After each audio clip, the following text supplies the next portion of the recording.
What up, my fellow Knicks fans? This is your guy Marcellus Ease, and don't panic quite yet. Now, the Knicks took on the Wizards in the third preseason game, and it was very interesting to see that Chris Bosh was actually courtside with his whole family attending the game. And when he was interviewed, he kind of gave some interesting answers, the type of answers you would give normally like in a job interview. but you know, but Chris Bosh, you know, the Knicks are in need of a power forward, you know, even though Porzingis is out for half the year.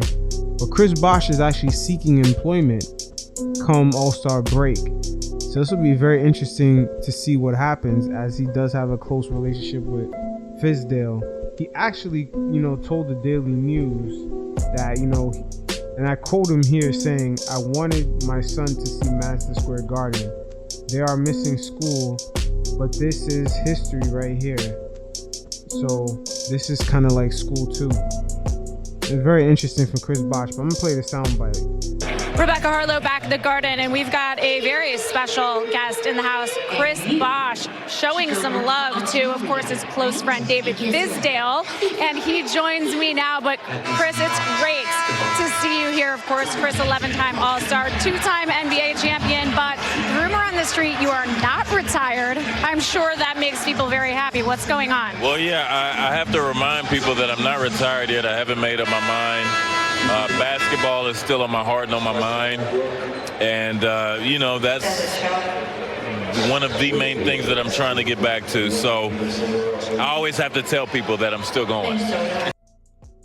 Now, for those of you who don't know, Chris Bosh actually has blood clots, you know, by his lung and sometimes by his heart. It just appears and, you know, reappears and disappears. He's been having this issue's been on and off for him. But it seems like in 2016-2017 season, that was pretty much it. The Miami Heat did have, you know, benefits into waiving him. They were trying to sign Dion Waiters, and also they were trying to perhaps go after Blake Griffin, and they also were trying to sign James Johnson. So, you know, and then also Gordon Hayward was a free agent. But the thing about the Chris Bosh situation was that his last game was on February 9th, and according to NBA rules, is that if a player has to retire because of health conditions, you know, basically the team can waive him and they can actually save towards that cap space, but it has to be in a 12-month span.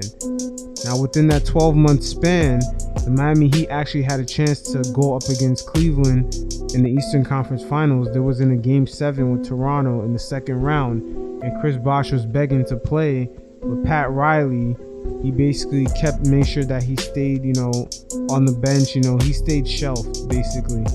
And Pat Riley actually made up his mind on Chris Bosh that following fall in September by just announcing that the Miami actually gave up, you know, their chances of, you know, helping Bosh to end up playing again. It's pretty much over.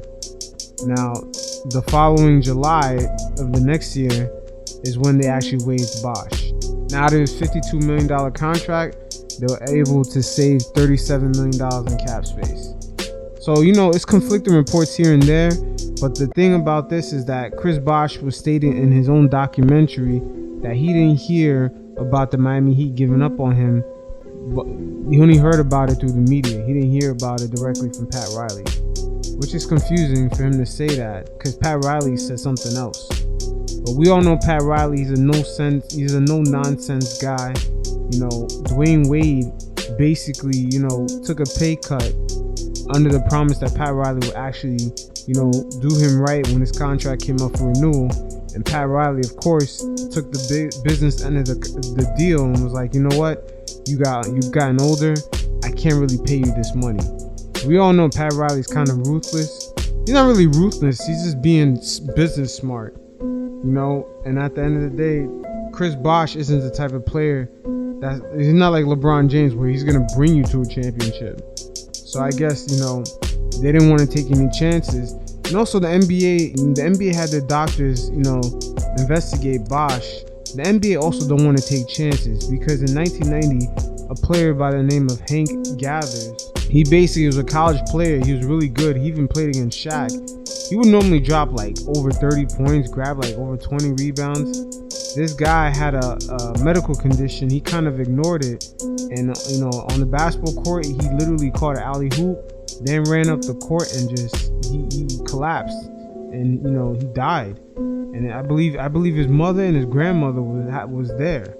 So the NBA doesn't want anything like that on their hands.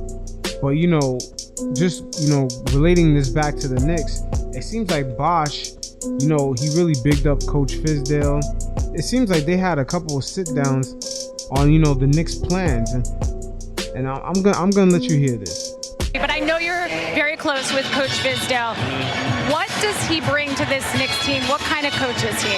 Well, I mean, experience and passion. I think those are the main two words, but he wants to win. He's definitely not here to just be in New York City and look good. He wants to win. We've had the chance to have a couple dinners and just talk basketball. But, he's a great dude. He's a great person, great coach, great mentor. And I know that he's really looking forward to, turning this organization around and bringing winning back to where it belongs. Now, bringing winning back to where it belongs.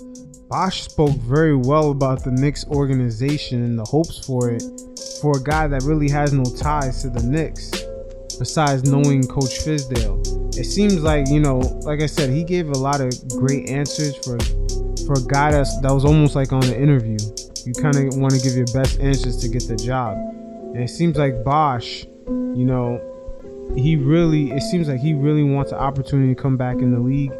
Maybe it could be with the Knicks. Like I said, he had a couple of sit-down dinners with Fizdale. And, it seems like, this could be a possible move. But once again, I'm saying the league, they just don't want that Hank Gather situation where, you potentially could have a guy that's going to die on the court. In this media era, that's not going to be a good look.